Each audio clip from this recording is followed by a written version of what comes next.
It's spooky time, man. This is a spooky conversation, guys.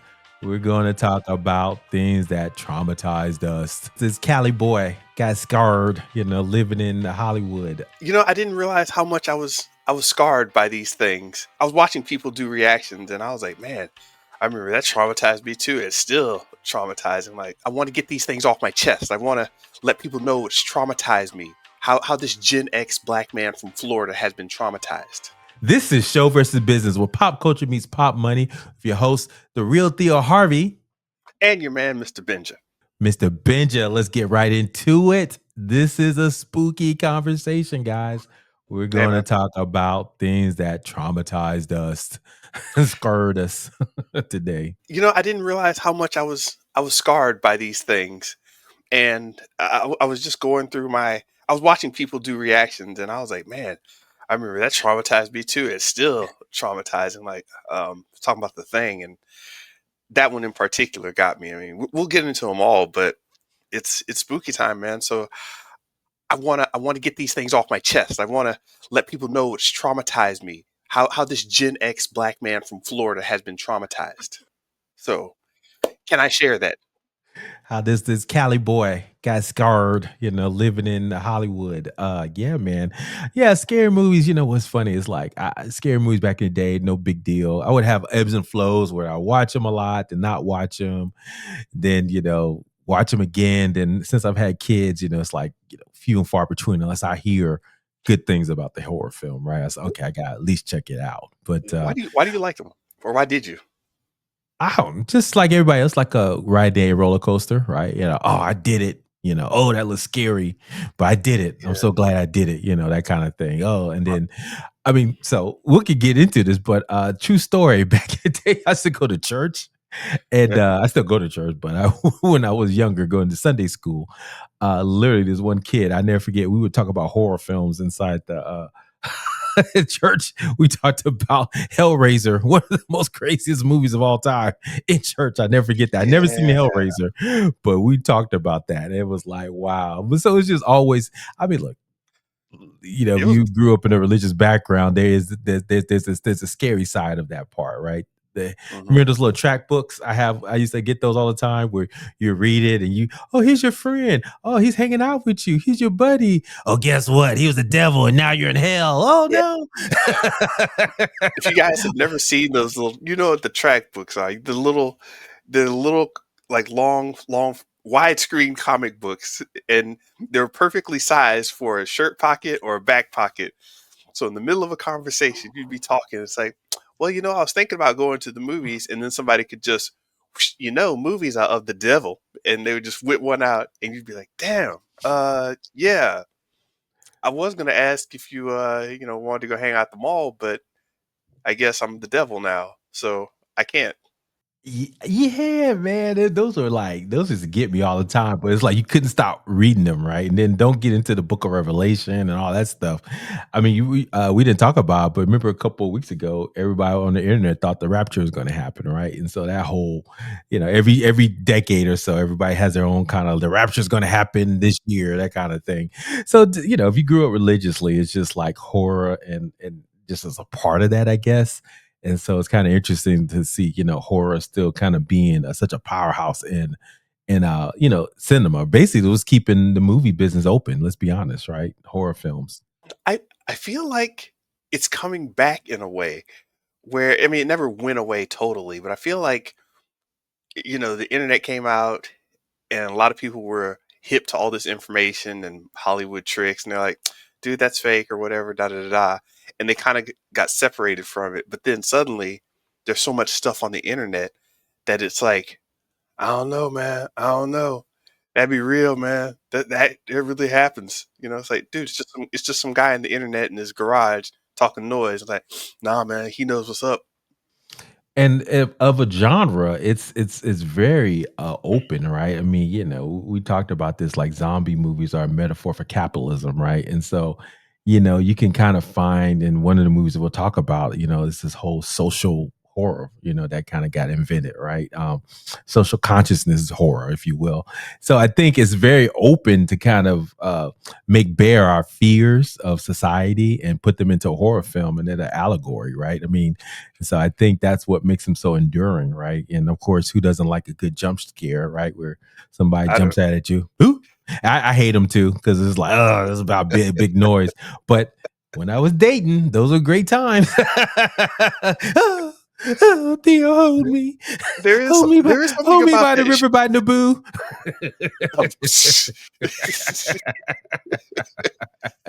Yeah, while the weird peanut elephants, run by in the background. Those things Exactly. scared me, by the way. Episode 2 of the clones. I was like, what WTF, man? What Get is that this? peanut scrote thing away from me. I don't know what that is. Hold me, but yeah, He's those are riding good on top times. of it.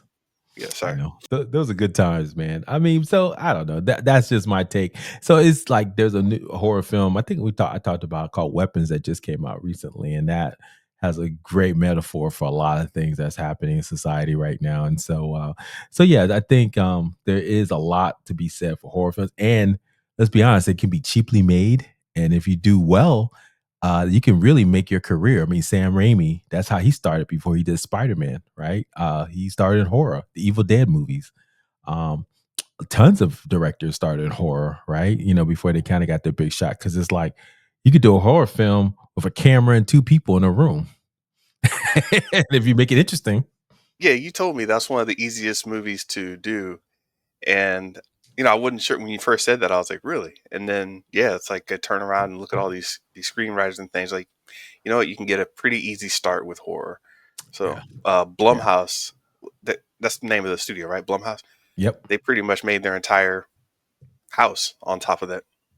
Oh yeah, man. And then I mean, I have back when we were doing screenwriting, I wrote a screenplay, first draft of my own version of a movie I'll talk about later, right? Because I was like, it kind of tapped into what I was feeling at the time. And I was like, Mm, And so that was like the first screenwriting, screen play I actually wrote through all the way through because I was feeling it. I was like, I see why, I see how it just flowed, man. He's just like, oh, and really? you found, yeah, it was like we'll talk about it later, but it was like a whole premise, and I saw it clearly what they were saying that movie said to me, and I just pretty much follow, we talk about this, the save your cat premise, and then the whole Uh-huh. outline, and then the outline from the book, and I infused with my own stuff in there. And so I was just like, oh, this is pretty cool. So yeah, I have it here somewhere. I'll pull it out one day. Maybe I'll pull it out and produce it.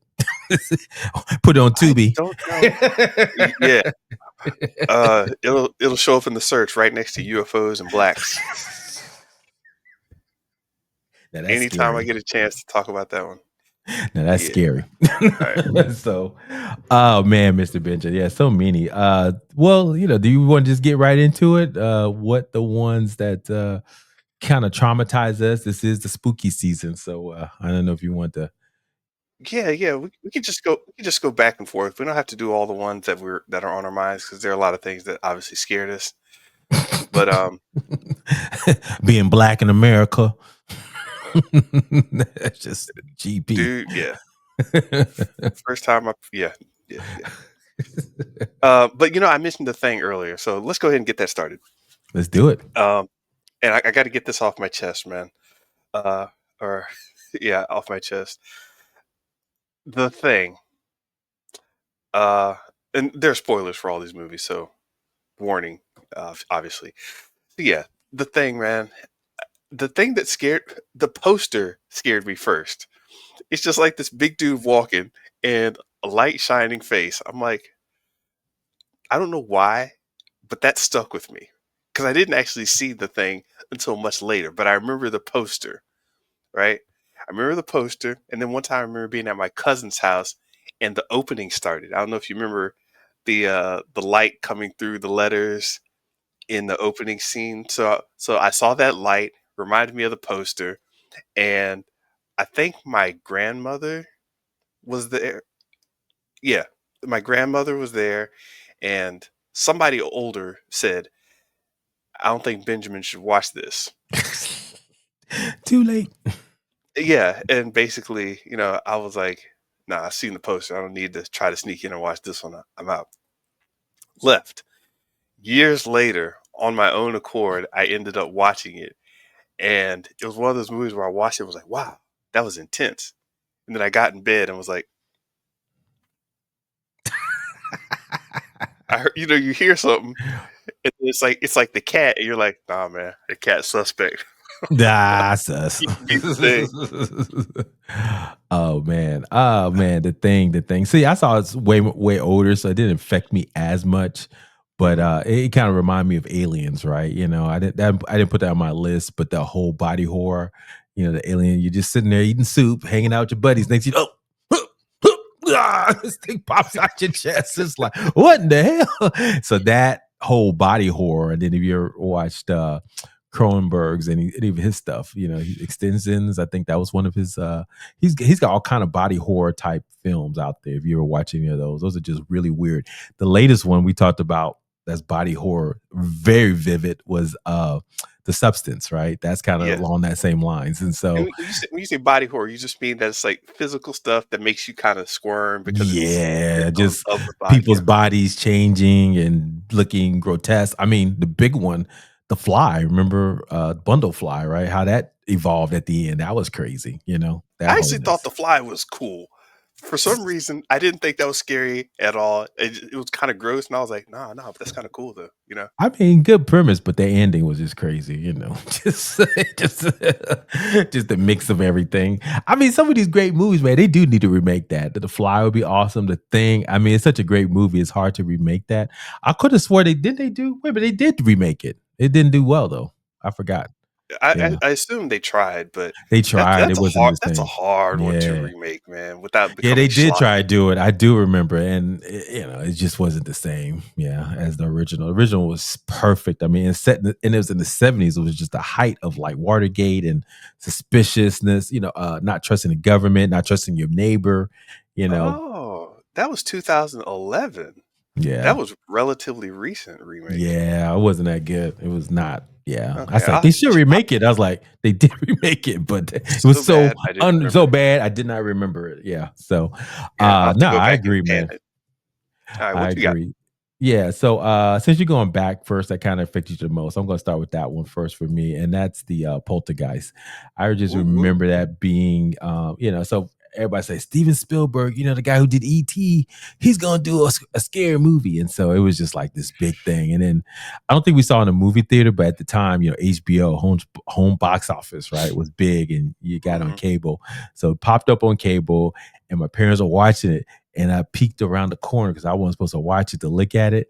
And then Ooh. I just never forget the scene where the guys were like freaked out by the poltergeist. They start looking at their face, and he started peeling his face, and it was like meat coming off his cheeks. Yeah. And I was like, "Oh, go to bed." And then I saw it years later, and just the whole creepiness of Heather O'Rourke, and the whole they're here, and just the whole craziness with the family. Just it was just nonstop, right? They were just because it was like started slow, and at the end, I don't know if you remember, it was just all hell broke loose. The creatures were coming everywhere, coming through the walls. They were in the swimming pool, and then the whole kind of drug it down at the end. And then when you look into the history of it, man, the young girl ended up dying young, Heather O'Rourke, and it was almost like it was a cursed film. So that just whole, and it was made by it was now he didn't direct it. He just Steven Spielberg did not direct it, but he did kind of produce it and created it, and it was kind of still had those Spielberg kind of moments, right? They like driving in a car, and it's like that chippy music together as a family. Yeah, We're yeah. going, we got a new house, yay! Doo-doo-doo-doo-doo. Till the ghosts come. So Dun-dun. Yeah. yeah, it was just weird, watching that movie back then. And then I think that was Wait, was that the same one where I can't remember. Was that the same one where she got pushed up on the wall and she was in her drawers or something? And yeah, she was like, uh-huh. yeah, so that was a Yeah, whole you know what? nother awakening too. I was like, Yeah, like, I'm hey, I'm whoa, hey, this is scary and something else. I am traumatized. Run that Yeah. back as a kid. As a kid, yes, it was a very interesting mix. It was like, family kind of drama and like, situation mixed with horror. It's like just a gumbo. Yeah, man, when I was younger, it was so compelling. That was one I actually like was just compelled by it. And even though it scared me, I couldn't stop watching it. And Mhm. you're calling out the scenes. I think it's like the thriller of horror movies to me. And what I mean by thriller is the album. When they made Thriller the album, my Michael Jackson, it was just like, hey, let's see if we can make an album of nothing but hits.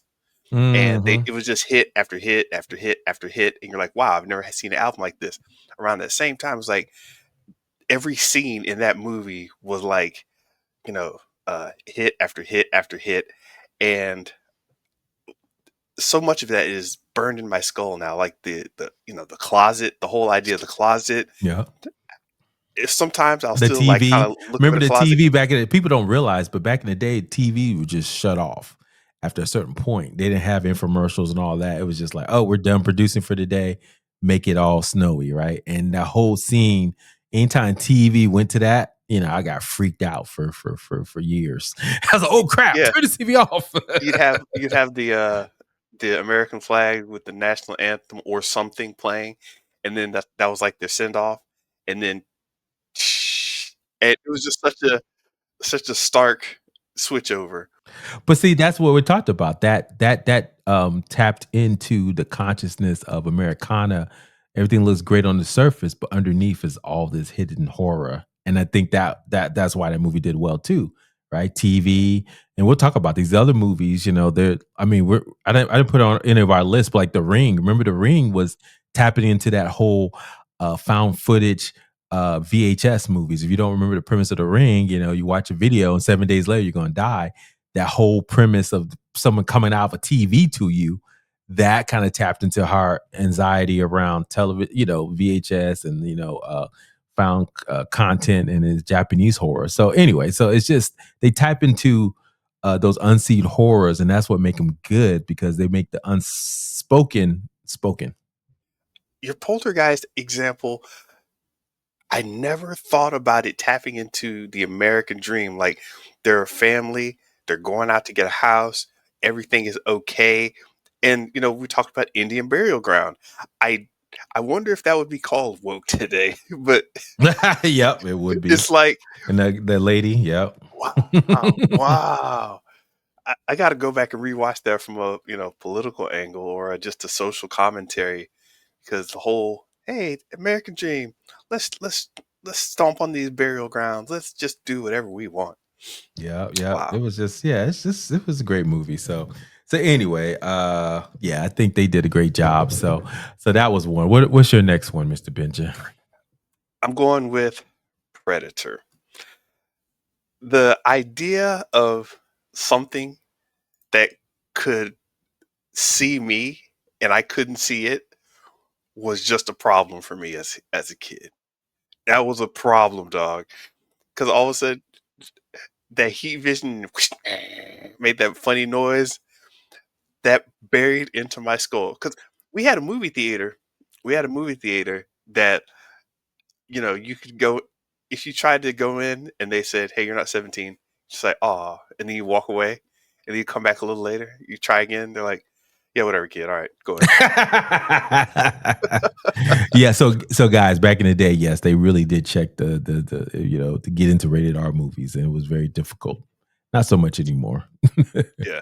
But yeah, went in, saw Predator, and man, um, the invisible thing that had me, because in Florida where I was living, there were a lot of trees and a lot of wildlife around.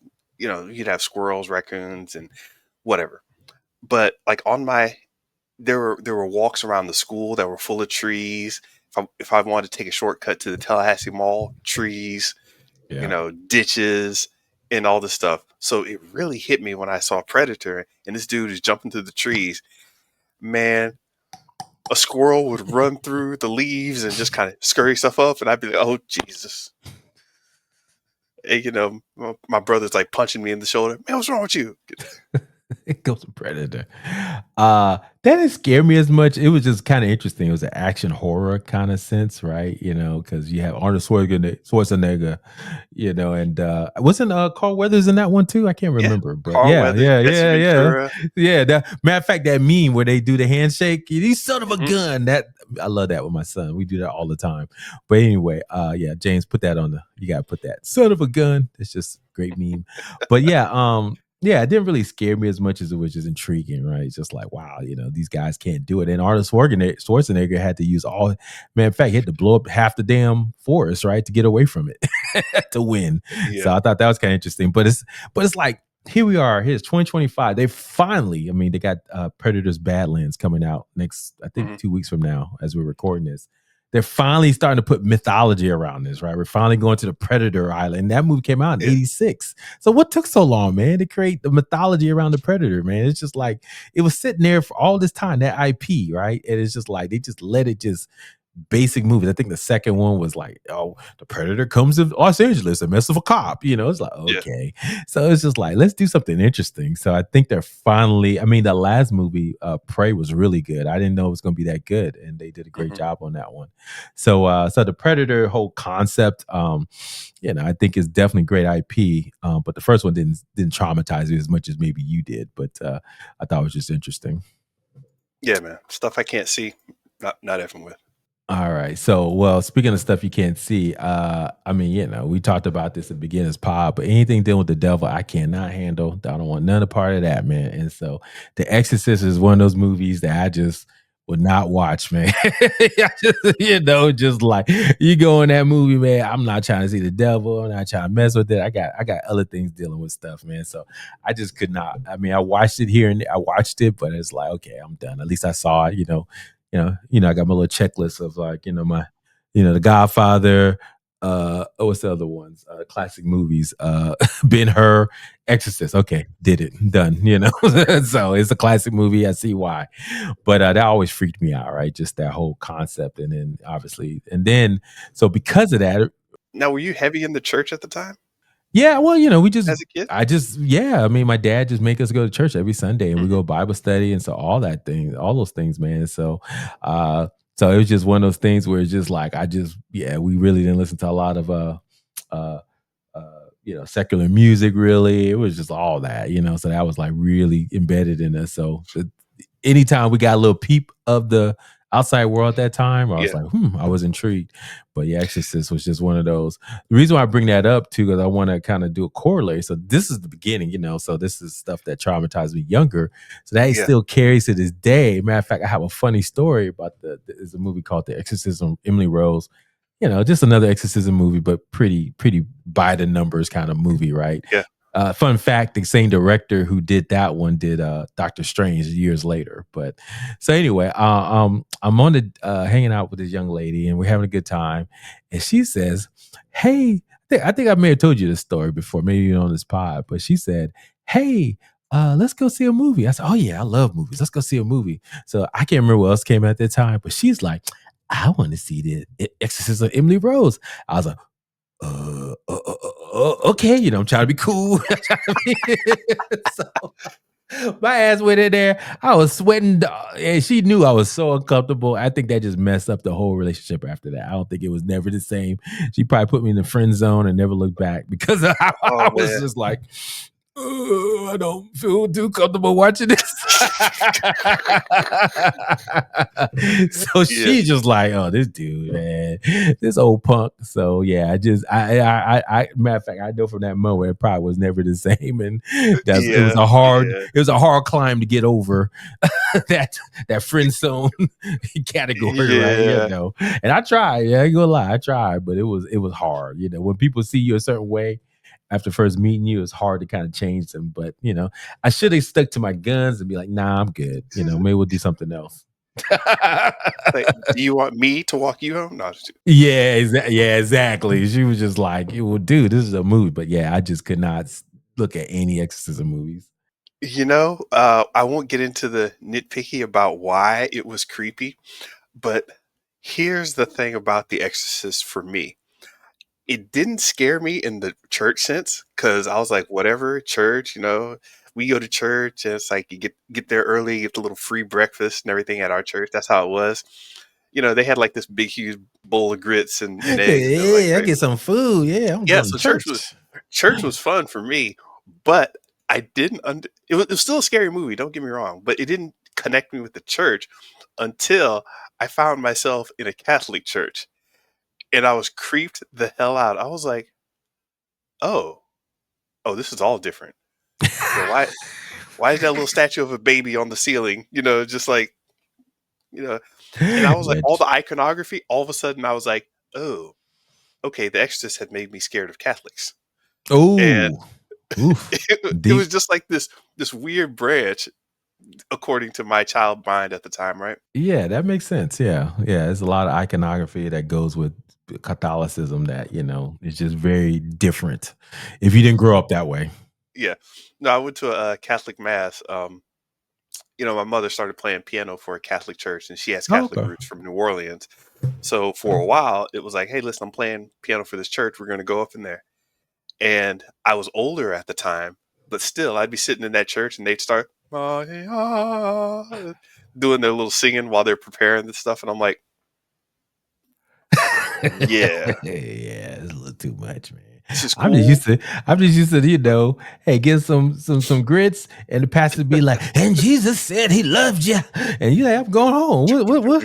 Yeah. Dance, dance, dance, dance. I was like, y'all got to dance them spirits out, boy. Y'all Catholics got to dance them spirits out. Oh man, it's funny. So anyway, so yeah, man, what you got Exorcist. next, man? What you got next? I had Exorcist on my list too, so I'm going to jump to my next one. And this, please don't laugh. Don't laugh. Tremors. The goofy, schlocky, you know, weird movie Tremors scared me. Something about stuff underground, man. Once again, it's like I can't see it. I just can't process it. It's underground now. It spooked me out. And once again, it didn't hit me till I took a trip to Arizona to see my auntie, and there was just dirt, and I'm like, nah, nah. You want me to walk across that dirt? Nah. Man, Tremors was awesome, man. I'm trying to think who directed it, but I mean, Hollywood icon Kevin Bacon, the dad from Family Matters, Michael Gross, Remo Hmm. Williams himself, Fred Ward. I don't know if you remember that movie. Man, that was great, man. They had everybody, man, in that movie. Ron And Underwood was the director. yeah, yeah, I'm looking at it now. What else did he do? But I loved it, man. He was just one of those guys that did I mean, one of those movies that just did, was very fun. Oh, he did Pluto Nash. Okay. Well, sorry. But anyway, that's why he's not working anymore. But yeah, the director Ron Underwood. But yeah, man, I just thought it was like a good comedy horror mix, right? We haven't gotten that in a while. That was decent. I mean, I think Scream tried to do it, and what some other movies that tried to do it well, the comedy horror genre. I mean, not really too many, to Yeah. be honest with you, that I can think that were good. Can I tell you a But quick yeah. story? Oh no, never mind. Uh, yeah. I'm looking now, and there's a Tremors 7 movie collection. Of course it is. What? It's a whole I got, mythology. dude. Why do they have 7 Tremors? I mean, it's a I great concept, man. But you know what? Let's be honest. It's basically if I didn't know about Doom till I got older. So it was kind of like it basically is a ripoff of Doom. That's one aspect of Doom, like the sandworms, right? That's basically Yeah, what it is. But they made a whole film about it, about like, these yeah, creatures under the ground. So Slither, that's Fred Gunn. I mean Fred Gunn. What's his name? Uh James Gunn. Tremors yeah, was kind of not Tremors, but Slither. That's kind of like comedy horror. So like that yeah. kind of genre. Anyway, yeah, I love that movie. It didn't really affect me as much as maybe you. I mean, I guess you were walking real slow in Arizona, right? But I was more, oh, that's a cool movie. I liked it. It was I cool. don't know. Yeah, once again, I don't know why. It was just one of those movies that hit me the wrong way, and I was creeped out. I Like love it, man. I getting a love it. yeah. So, uh, So super quick sidebar. yeah. Um, you mentioned Pluto Nash. I met one of the actors in Pluto Nash, And I remember them saying, because I met them before Pluto Nash, and they were a very weird and interesting individual, and they were doing, uh, you know, like homemade porn. Eh, I met them at a comedy shop. They were doing homemade porn with friends, right? Yeah. And they were like, "Yeah, yeah, I'm gonna make it big." It's like there's somebody doing some dirt that they don't like, but it'll be enough to get me in the movies, and it'll be enough to get me famous. I'll be on stages, and I'll be doing this and that, and I'll be, it's like music, film, whatever. I'm doing it, and I was like, "Huh." And they were like, "Hey, you want to come out to this little show?" And I was like, "Sure, I'll do that." I didn't know what the show was. It was supposed to be like some little club thing. Dude, I went out to the club. I poked my head in. It was like it was like one of those super small Yeah. theaters with red seats, and Nice. no, it wasn't nice. It wasn't nice at all. I didn't know what was going to happen, but I was like, yeah, from everything I heard from this dude, I'm just going to walk out. I'm going to bounce. Aw. I've been to some Hey, strange man. I've been to some strange places. It was just in It's the air, and I'm like, it's Hollywood, man. It's LA, man. It's Cali, man. People got dreams, brother. I was like, Everybody's got a dream, man. hey, you dream with your clothes on, all right? Oh, It just felt strange to me, a little too strange. I love it. I love it. So, all right, man. Let me move on real quick. So, uh, Rosemary's Baby. That was just another one that just, I mean, that's more recent. Kind of traumatized me, but it was just an interesting concept. It was kind of like artsy fartsy. It was in the '60s, but the whole concept of, you know, uh, so if you don't know the premise of Rosemary Baby, it's a classic movie. Roman Polanski who directed it, but Whoa, it's just 1968. yeah, but it was like the beginning of this whole, new cinema genre, right? They're like, "Oh, we're getting away from westerns, we're getting away from musicals, and we're creating like real anxiety-ridden type of movies," right? That was part of that. Godfather was a part of that process. But anyway, I digress. Star Wars even a little bit, that came later. But I think for me, it was like, wow, this is what it's like to be married. It was weird because it was like, I don't know if you know the premise, but like, they move in and then, they're newlyweds.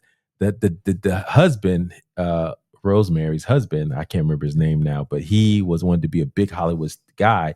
So he got in with these wrong folks and they were trying to, do some crazy things with Right, Rosemary. right. And basically Rosemary uh ended up having a baby that pretty much was quote unquote the Antichrist, right? And I always remember that scene where she's just like they do this whole cult thing, and bring her in, and she's Mhm. having, intimate relations with some dude in horns, and she's like, "This is not a dream. This is really happening." So it's just, but the way they kind of we know the term for it now. What is it called? Gaslit her was just amazing. Yeah, Everybody okay. was just kind of like she couldn't leave, so, "Oh, you don't need to leave or you need to drink this and all this stuff." And it was just high level of gaslit. Mia Farrow, that's probably like the top of what, she was on top of Hollywood at that time because she was dating Frank Sinatra and all this other stuff. But anyway, make a long story short, the reason why I bring that movie up because it traumatized me because I had gotten married and I got the premise of it. It's like you're a husband trying to do your best for your wife, but you also know your career. You're balancing both. And then also under the pressure to have a kid. And I said, oh, that spoke to me. And so that was the one that I used as a premise to write my first screenplay. And I just banged it out. I have my little whiteboard here. I have my little save the cat notes, like, and my little post-it Yeah. notes. And I said, okay, this is the scene that's gonna do this, things did this. And then I start writing it out. The dialogue was crap, but I gotta go back and punch them up.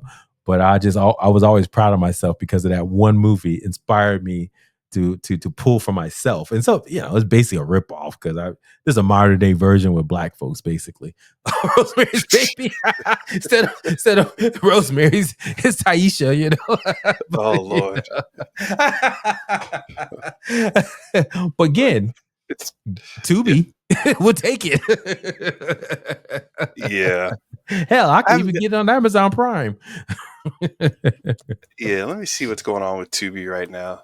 I No, haven't don't been do over it. on Tubi in Don't a do while, ever don't since I do it. saw UFOs and blacks. I haven't been over. Actually, no, I did go over here to check out a zombie series. There was that stupid zombie series I watched for a while. It was really stupid. It was like a comedy. Okay. Um, Yeah, the lesbian homie. Yeah, it's too much. It's too much. yeah, uh, Meet the Blacks, Truth or Die. Truth or Die. That sounds funny. Yeah, yeah. So, anyways, yeah, Robert the Doll. yeah, yeah. Robert the Doll. Yo, Robert looks crazy. I gotta see that. So yeah, I mean, if you don't know Yeah, Tubi, you can watch anything you want on there. Oh yeah, dang, Robert's looking crazy, huh? Got that that's what I eye. said. Oh dang, it's Robert. It's a whole genre. Look at that, Robert and the Toymaker, Robert Reborn, Revenge of Robert. Dang, Robert's out here getting work. The Curse of Robert. Good for him, man. Good for him. Hmm, Anyway, so yeah, man. Love it. Good stuff, man. Good stuff. yeah. So yeah, what you got next? Um, we're closing out here. I just wanted to see. You want to look at some other. Well, do you have any more? Because I really don't.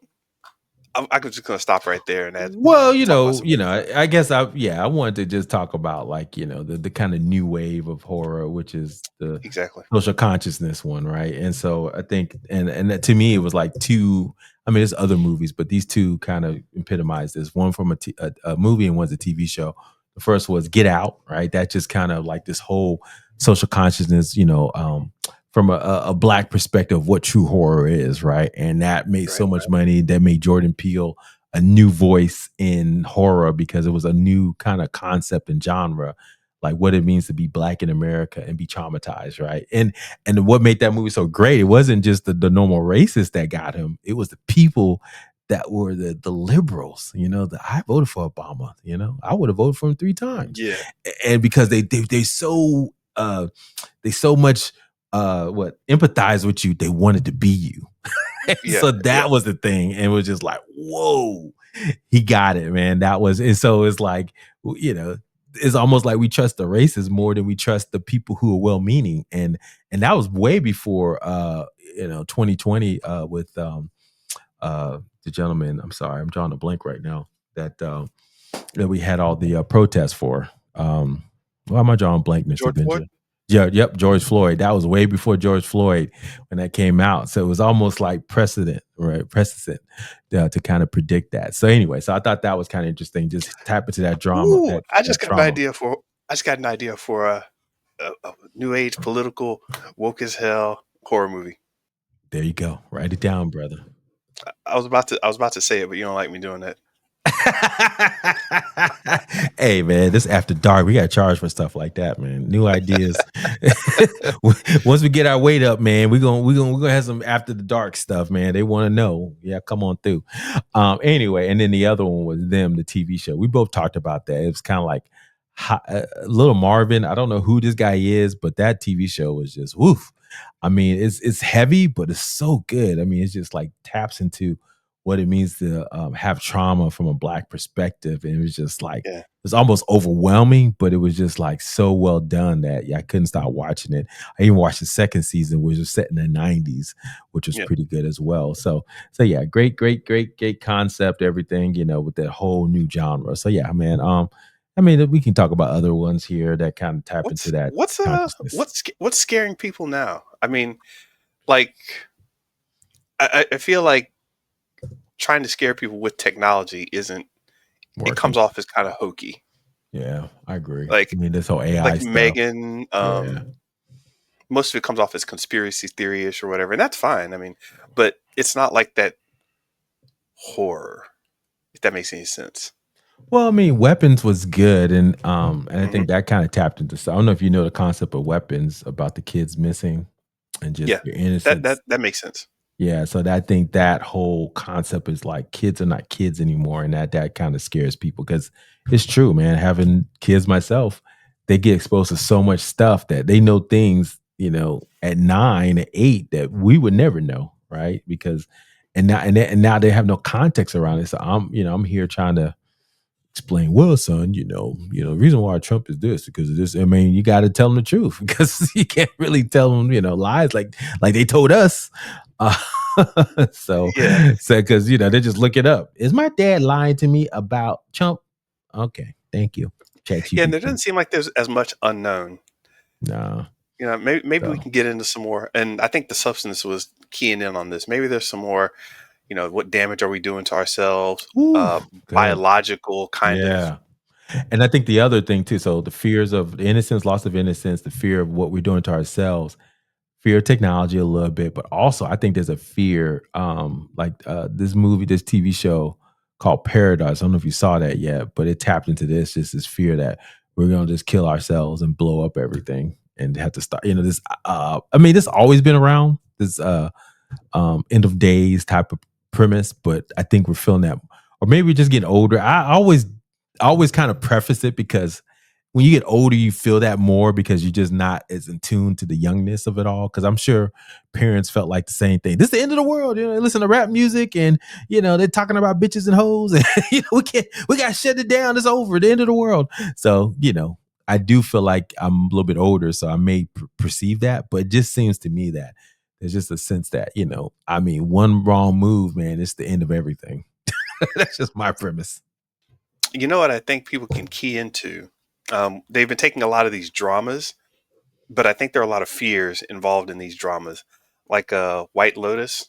Yes. Like that whole thing could kind of be pushed into a horror kind of, more in that direction where it's like, hey, here's something you think is safe. You're going to do your Airbnb or whatever, or you're going to go out on a resort or Carnival cruise or something, and these things that we take as safe places, like hey, I want to. I mean, that's a classic trope of vacation and stuff goes wrong, but Mhm. um, I just think there's space for it now. Yeah, I think there's space for just anxiety around uh monetary, situations, your social status, right? We just know that you just stuck at where you are. And in America, it used to be that you had upward mobility, but now statistics say you're more likely if you grew up in a lower socioeconomic class, you're probably 80% more likely to stay in that socioeconomic status, no matter what your education is, because you just can't get to the higher educations anymore. Nepo babies and what's that? People paying to get into college and all the things that are stacked against you. It just does seem like you just don't have a way out anymore. And now with inflation You and mean healthcare bribing, costs, right? say it again. You mean just bribing your way into college, right? That Well, what you yeah, mean, well, or yeah, rich or folks buying their way into college, yeah, okay, pretty much, yeah, or Nepo babies, right? The whole term, which is basically people who grew up on third base because their parents were at a certain wealth level and status that they could get what they want, and then and bypass certain systems. I mean, we've seen that in Hollywood. yeah, How many kids are kids of other Hollywood people, right? And they say, "Oh, I did on my own." Matter of right, fact, right, Arnold Schwarzenegger's kid was in the latest season of White Lotus. Talk about he got on his own. yeah. I mean, I suppose you did work, but yeah, I mean, come on now. Yeah, I mean, come on, dude. You got in the room. Let's be honest. So Ethan Hawke's kid, Denzel Washington's got sons. I mean, everybody. Tom Hanks. I mean, just name all the actors and actresses now. They all got kids, and I guarantee 90% of them are all in some way or way. I mean, because just like if you're, just I'm an entrepreneur, so I guarantee. I'm pretty sure my kids will probably be, entrepreneur. Because I got it from my grandfather. So it's kind of like you just you just see, oh, this is not a hard thing. You're artists. Why? Because your parents are artists. So it's not like, you get through it honestly. It's like it's transference. So anyway, I digress. But yeah, it's just hard to progress. And I think, so I mean, what's that? Parasite. Did you see that movie? Really liked it. Really liked it. Yeah, it's a pseudo horror film, right? Because Hmm. it taps into that. You're never gonna get ahead, and if you do finally get a little slit or something, it's very fleeting, or you gotta do something super shady to try to present yourself that way. Yeah, yeah, So anyway, exactly. Speaking of horror movies and new stuff, uh, you want to get into a trailer? sure. Did you want to talk about any comments real quick before we get into Oh, trailer? right. Or? Yeah, yeah. Sorry about that. getting ahead of myself. Be sure to view our trailers later. All right. We got a comment here from a guy named Fatal J. Could be a woman, actually. I don't know. I think it's a dude, though. Fatal J says, and this was in explanation to the crap. This was from one of our James Gunn videos. Mm-hmm. Now I gotta look it up. Unbelievable. You Well, see, this is what happens when you don't have all your stuff together and the power goes out before you start, right? it is all to the good, man. You know, we forgive you, Mr. Benja. We forgive you. Unforgivable. Unforgivable. Okay, no. So this is with James Gunn teasing the next movie out. Do you remember that video he put out? I do. I do. Yeah. So James Gunn was Superman drops, and even before Superman can really, sit down and relax, it's like, we got another movie coming, so you better go see this one first. That was that whole vibe. So that video. Fatal J gave a comment and said, really solid video. You explained the hype without overdoing it. I'll be honest, I don't like where the DCU is heading with Peacemaker right now, but I'm open if the plan is clear and the next shows stick the landing. A few small character driven wins between the big movies would help a lot and keep the tone steady so fans know what they're getting. Great pacing, clean edit, nice job. Hey, thanks, Fatal J. Yeah, we do try to distill a lot of what we say here in the long form show in the shorts. So I'm glad you got good stuff out of the video. And do you think what he was saying was on point? Absolutely. So I take you saw the first season, you just haven't seen the second season yet. Is that correct? The Peacemaker? That's correct. Yeah. I mean, people were like kind of singing his praises a little bit, but then after the dust is settled, it's funny. These sites like Screen Crush, New Rockstars, they were funny to me, man. They were like, "Oh, this is the greatest thing ever." They're like, "Oh, this is the things you missed." This is the thing. And then you give them a month, they're like, "Oh, that wasn't that good." It's like, dude, you just hyping this up so you can get people to watch your videos. But anyway, I digress. But yeah, Peacemaker it was just mid. I mean, I think everybody's realizing that. I mean, James Gunn is going James Gunn. He was out here in these streets hyping up these last 3 episodes because they went to, and spoiler alert, if you haven't seen Peacemaker, they went to Nazi world, right? And everybody's like, oh, wow, he's changing the game. What's this all about? I mean, they were literally there for half an episode, and it didn't really mount to anything. It was very micro-contained, and they went back to the dimension to do some old foolishness. And it was just like, dude, why even introduce that? So it's like, dude, if you're not going to expand upon that. And then the ending kind of left us, let a wet fart. I mean, they kind of built it around this relationship that either you cared about it or not. Peacemaker and Hardcore, right? The woman leader of the team. And it was like, did you believe it? Which, quote unquote, is James Gunn's wife, which he said, oh, she did amazing acting. So, she's amazing acting. What can you say? That thing.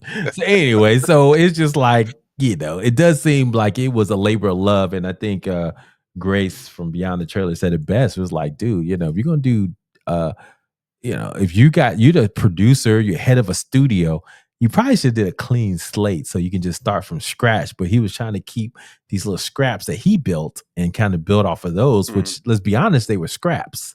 They weren't enough there to build something from the DCU. And so now I think, there's a rumor that he's on borrowed time because WB Warner Brothers are for sale now. And so, who knows what's going to happen to the DCU. James Gunn may or may not be a part of that. So he's going to just keep doing what he's doing, right in his mouth. Matter of fact, he literally was on I don't know if you saw that, New Rockstars. He had New Rockstars, Screen Crush, all in the podcast together and answering their questions, right? And they were fawning over him and all that kind of stuff. But it's just like, dude, I mean, I get what you're doing. I mean, look, more power to you, because you feel like you're a fan too, so you can talk to the fans and you can maneuver them a little bit better and influence them. But it just seems a little too what's the word? Oh God, yeah, that just too much of that writing, right? It's just like, dude, I mean, it's so obvious. And so anyway, I digress. But yeah, I don't know if I like the way DCEU is going. I mean, look, everybody likes Superman. It was the #1 movie of the year, superhero movie of the year, right? Even beat Fantastic Four. But yeah, I think people realizing that James Gunn is like a one trick pony, and can he build a big universe? That's the question. Yeah, I don't know that he's very talented on this. Don't get me wrong, but I think the way he themes characters is not that it couldn't be, but it isn't what the public is looking for out of Hero. And it's a little too off the mark from Hero. It just falls into let's be weird category. Mhm. And I get the premise and the idea. I think that's actually a good thought on paper. I just don't know that his version of it's translating properly. Mhm, mhm, mhm. So Yeah, I would agree. very I mean, talented. let's Love Guardians of the Galaxy. I think Superman, I mean, like I said, I was impressed how it was Superman was still weird, still had James Gunnism in them, yeah, and people loved it. I mean, my wife was one of them, and she is not a superhero fan. So he knows how to tap just enough of that yeah, emotion and realness. You know, I think he does some tricks with the music, right? The music helps, right? I think that's what made Guardians of the Galaxy work, right? He used that yeah, soft rock. And by the way, here's a creature that, is a puppet, that kind of thing. But, here's some soft rock to ground you. But anyway, he does know how to kind of tap into like, something that seems better, more grounded in all the weirdness. And that is definitely a talented, but is it enough for the DCU when you got so many different type of heroes? I mean, these heroes are gods, man. And that's it. These heroes are gods, and he's treating them like toys. I mean, Superman's, let's be honest, a god, man. I mean, and Superman's just like, I'm punk rock. I'm punk rock. Where's my dog at? Just like basic stuff. Man, Superman ain't got time for that. He's trying to save the world. I ain't trying to worry about this damn dog. That's just my yeah. opinion. And that even boils down to the most base level of DC characters. That like even if I'm just what was that guy? There was a guy who was a detective. Um, The question?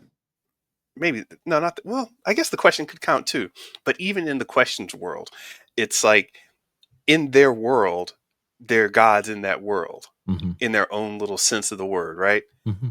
So yeah, it's like a lot of the mundane stuff that Gunn is bringing into it. Maybe it works for the new era. Maybe that's what we need to transition into. I mean, But because you're right. That's a yeah, good point. Marvel is more grounded in like everyday. I mean, Spider-Man, he's just the everyday hero. That's who he would hmm be, right? But Batman is a billionaire. You know, well, I mean, no, it doesn't even matter if they're a billionaire. We're talking about like Tony Stark, but then Tony Stark is over here talking about "I love you 3000," and I'm at this party. What should I wear? Should I? yeah, yeah, It's a yeah. little more, a little Batman more ain't got time for personable that. and Yeah, mundane. Batman ain't got time for that. Batman's Yeah, about the mission. yeah. I'm pulling up. I'm pulling up. My butler's going to be there. The car is going to be there. I got Nightwing waiting out to crack a neck if somebody starts any trouble before I get there. It's all business. Yeah, yeah, all business. No party in the That's all back, I just got. all business. Yeah, yeah, but we like to talk. So thank you, Fatal J, for just giving us some things to talk about and unpacking. I think what was disturbing us about James Gunn. So thank you. All right, Mr. Benja, you want to get into this trailer? Yeah, man. Yeah. So we got to show. Oh, I'm slipping, man. I told you I'm tired. Uh, one thing that's been scaring me lately, man, is just I'm not scared so much. I'm just saying I'm nervous. I'm putting out the book. I wanted to show it to you while we were here. Got the book going on. Yeah, Um, and yeah. it's not a little book. You know, Damn. yeah, That's a real that's a book. that's an actual yeah. Hey, my little book, man. I'm proud of my little thing. Look, hey, yeah, look at my book, man. Look at this. Yeah, it's a pamphlet, Yeah, it's a guide, but you got the real thick dozo. Okay, congratulations, man. Yeah. yeah. So I'm happy about this, and it's funny when it actually shows up, it just hits you differently. So No, uh, man, I appreciate it. just Yeah, getting we're out there gonna and get doing it. that out. If you guys don't know, you gotta get it out to your teams, man. I'm getting out to all my teams, for the new year. You gotta do it because if you don't do it, they gotta realize what they need to prepare for because 2026 is almost here. And if you're not checking out this book, man, it's not gonna help you for prepare. So yeah. So Mr. Benja, he put a lot of time into this, guys. A lot of time. So it's Yeah, definitely gonna be worth it. exactly. So It's awesome. anyway, yeah, Yeah. man, let's pull it up. I gotta, you know what? I'm bad too. I don't have it up yet. So let me go find my emails. This Well, is weird. The one I sent to you just I'll talk it now. up a second. We got this. We got this video. We were gonna do Mandalorian and Grogu. We'll do that at some other point. But this is our little run it back. It's not necessarily a reaction, but we got this trailer for uh, a movie called Primate, and we're gonna talk about it definitely in a second. But it's what the kids are into. 15 million views on this trailer from Paramount Pictures, and I haven't seen a movie trailer from them hit it off like that ever in a minute. Oh, let me look that up. What have they been doing lately? Is Paramount even on the map for? Not that dog. No, not that. I know, right? I got actually. Let me go look at some of the comments on this. That'll be good. Yeah, Primate trailer because they out here getting some numbers. I said 15 million. Sorry, 14 million, give or take a million, right? Um, so check this out. Yo, okay, I can't talk about these comments until we start going through it, but Yeah, yeah, yeah. yeah, almost 4,000 comments. Uh, okay, Yeah, yeah, yeah. this isn't the scary kind of. We're gonna have to get into it, but basically, you got this monkey going around killing fools. We've already seen the trailer. Don't this so it's not a reaction. We're just gonna react to some clips or talk about some clips. But we have a situation here where a monkey's gone crazy, and we're assuming you've seen the trailer already. These comments are killing me. It's like this is what would happen if they kept Caesar as a pet for a long time. Caesar from Planet of the Apes. Yep. Furious George. Instead of Furious George, yes, Furious That George. got me. That got me. I Have wonder you what an seen AI Cocaine Bear? AI Have you? version of Furious George would look like. I know. Have you seen Cocaine Bear? No, Yeah, exactly. I did not watch that. That's basically remixed. I mean, what was the other movie that just came out from Jordan Peele with the monkey went crazy? Uh the Uh, last one he did. Up, oh, yeah. nope, Nope, nope. yep, nope. Yeah. That's yeah, of a piece too. So yeah, let's just get into it, man. Let's just You, let's you, let's you just said you said up like they about the house with the monkey going to be floating away with some balloons. Oh yeah, good point. Yeah, see, but okay, oh, you got me. Yeah, I'm pretty good at movies and stuff, but I missed that one. I mean, these So this is for monosyllabic movies that get me all the time. Nope. Yeah, very simple. yeah. Oh goodness. I All hope right. this is worth it. Uh, all right. So this is our first trailer clip for Primate. I'm going to play it right now. This is home. There's someone I want you to meet. This is Ben. My hand? He wants to shake my hand? Yeah. Hi, Ben. All right. Oh man, the first part got me. His name is Ben, so Oh God, I didn't even notice. I just wiped it. so that's when I Retro. started cracking up. And then why he looked like a puppet dude? Just like No, the first thing I and he saw like was just four happy teenage girls, and then this rough looking monkey, and I'm like, oh God, here we go. I just I, but then it looks so fake. It's just like some dude in a monkey suit going like a puppet. You know how they you, do you know puppets do what? this, the little tilt of their head. It's like, dude, what are they doing? Yeah, oh, he loves me. You know what? I don't actually. I when I'm looking at a story, I really don't pay attention to the effects. They just That gloss just over me, that like just whether they're took me good or out. bad. I just They're just kind of don't care. so when I saw that monkey, I said, "Oh, they're going there. This is going to be one of those little campy movies." When the monkey looked kind of weird. I was like, okay, I get what they're doing now. So Within seconds. Yeah. that one clip exactly was the one that's like, okay, I get it. I see Yeah. now. So yeah. All right. So let's go ahead and jump on into clip number 2. All right. So clip number 2 from Primate. Starting it right now. Our mom rescued him, and now he's part of our family. Ben, happy. He's kind of cute. That thing is not cute. No, not at all. And that's just what makes it even funnier. Yeah, they know what they're doing, man. It's just setting this up for foolishness. Yeah. So obviously, I mean, it's just Yeah. classic movie storytelling number 1. He's gonna say Ben Good this first half. Yeah. So what does that mean? What's the opposite of Ben Good? So What's the direct opposite? We can start speculating almost, like, what happens to him, what turns him around. Does he drink some bad milk, or does something happen in the jungle that sparks his primal instinct? Like Just hanging out with too many teenage girls at the same time. That's foolishness. I don't know. It just seems of a piece. House alone, teenage girls. I don't like this. I'm about to go crazy. Nah, this don't seem right. All right. Something going to drive this or flip the switch in them. We'll see what it is.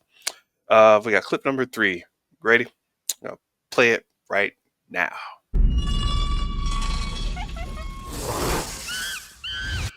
Ben?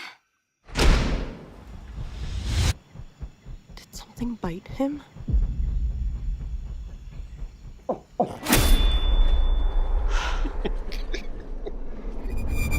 No, say. Ben?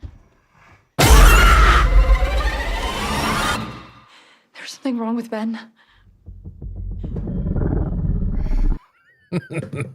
So I don't mind bad effects. I really don't. I don't mind bad effects. But what I mind is like a visual continuity. Mm-hmm.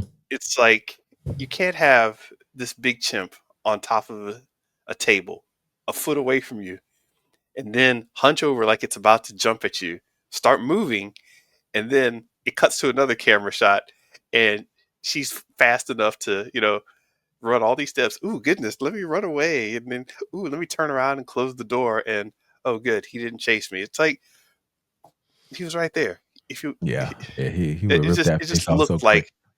Yeah. He would rip that face off so quick. So yeah, I agree. Yeah, so it's of a piece. Yeah.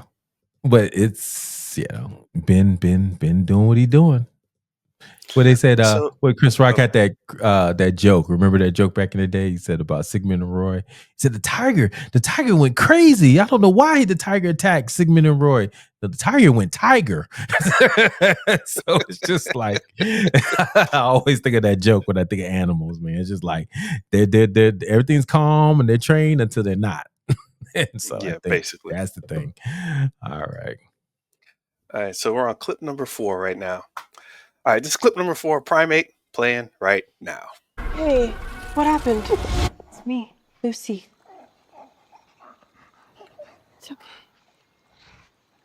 In the pool! Ben can't swim! Lucy, bad. Bad. Bad. Give me the phone. Try recent calls. Yes, it's ringing. Dad, listen to me. We need help. Oh, you need some help? Send somebody.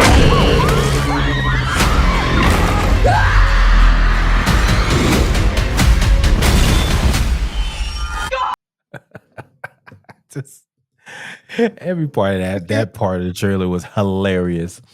The whole Lucy bad part, right? Coming back as a callback from the beginning. But then the whole part where the guys are, yo, just takes you out of the whole, just like, oh, of course you're gonna call the bros. Well, they threw in the what? The 2000s, action movie, Bong. Yeah. Yeah. Oh my God, Bong. And then, bong. Hilarious. They yo, what's up? Dude, there was a movie. It was a good movie. I can't think of it now, but it reminds me of that. So it's a mix of like Nope and this other movie where it's just like this Gen Z type of premise of like being in a horror film. They're just so intellectual but don't know nothing, that whole premise. And then the whole aspect of a chimp going crazy. So it's like a mashup of those two movies. And so when we watch this next video, I'll probably have the name of that other movie, but it's just hilarious to me. So yeah. All right, good so this stuff. is our this is our final clip, and from Primate. Primate trailer clip number 5. Let's go. 911, what's your emergency? You need to send the police.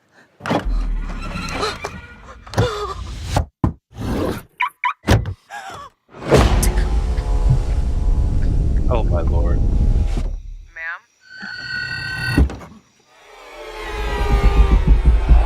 He found me.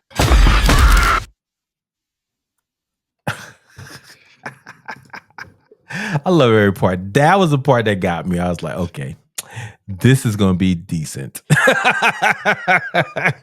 Because the whole concept of him knowing to have the alarm, to lock it, unlock it, and then to know, just open the back door. But no, the way he held up this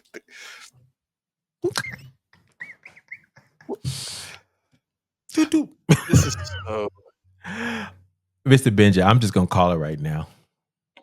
A+ trailer. I'm just gonna call it.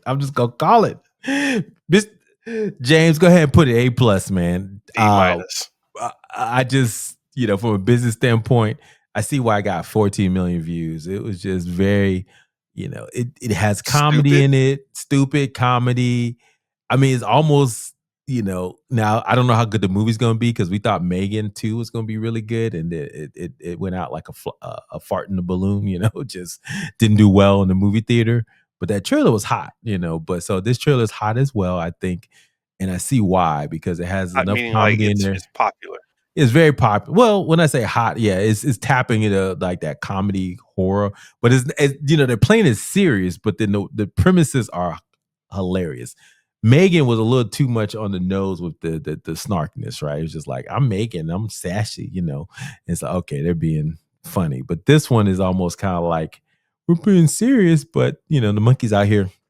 So it does seem of a piece. So I give it A+, man, of when it comes to just enticing you to want to go check out this movie, especially if it's a dumb movie. And we didn't even have a clip too at the last part where the guys are at the house looking stupid about some stuff that really kind of pushed it over the edge for me too. So I don't know, just seems like it would be something people want to go see. What are your thoughts?